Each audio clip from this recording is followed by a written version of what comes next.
What is rapid prototyping? If you have a product idea, what's the next step?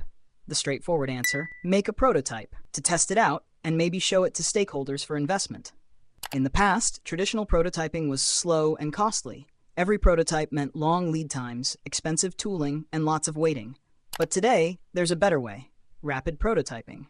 Engineers, designers, and entrepreneurs can now transform concepts into physical models within days or even hours. In this video, you'll learn all about rapid prototyping, what it does, and how it can help you develop products faster. Let's start by defining rapid prototyping.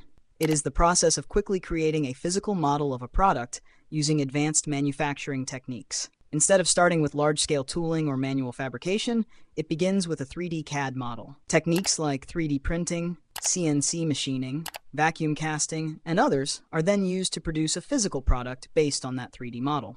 Depending on the purpose of prototyping, there are different types of prototypes. First, we have proof-of-concept prototypes. As the name suggests, these are models used to validate an idea. They belong to the early stages of product development and are made quickly to see if the concept is feasible. Second, there are looks-like prototypes. These ones focus on the product's shape, style, and aesthetics. They're great for presentations, investor pitches, or checking ergonomics. You'll often see them in the consumer electronics industry. An example is phone mock-ups that look real but don't power on. Third, works-like prototypes. These are functional models used to test performance. For instance, a works-like prototype for a new kitchen appliance might not have the final look, but it will perform all the main functions so engineers can fine-tune the mechanics. Finally, engineering prototypes. These are the closest to the final product, both in form and function. They're used for rigorous testing like drop tests, stress analysis, or compliance certification. But how do you actually bring these prototypes to life? Let's take a look at the rapid prototyping workflow. It all starts with the concept. Once you have the concept, you turn it into a 3D design. Then comes fabrication. This is where your digital file becomes a physical object. By applying rapid prototyping technologies like 3D printing, CNC machining, and vacuum casting, you can easily bring your design to life. After fabrication, sanding, painting, polishing, and other surface finishes are applied to enhance the prototype's look and feel. Once all the pieces are properly processed and assembled, you have a prototype that's easy to handle and fully functional. Next is review and testing. Here, the prototype's accuracy, fit, ergonomics, and durability are carefully evaluated. Finally, iteration. Prototypes are often revised multiple times based on testing results.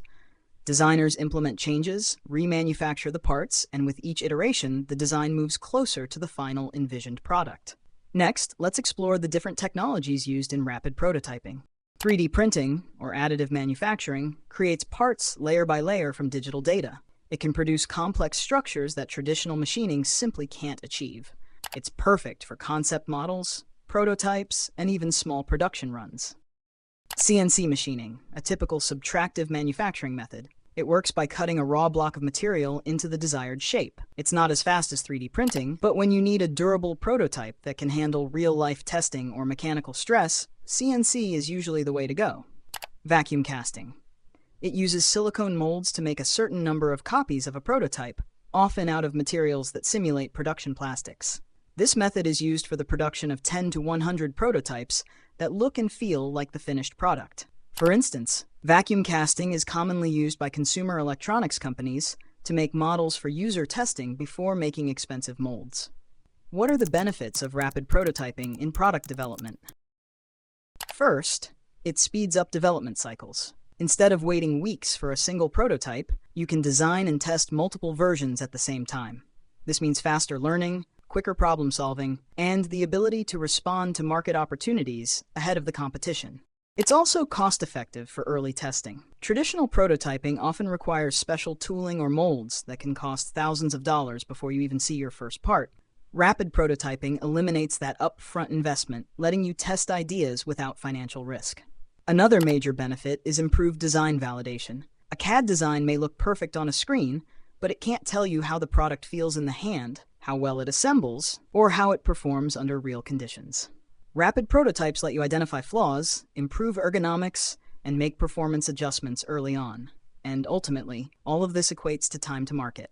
If you're ready to turn your concepts into reality, but don't know where to start, at Rapid Direct, we have a range of rapid prototyping technologies to help you get there faster. Thanks for tuning in. If you enjoyed this video, give it a like, drop your thoughts in the comments, and subscribe for more tips and insights from Rapid Direct.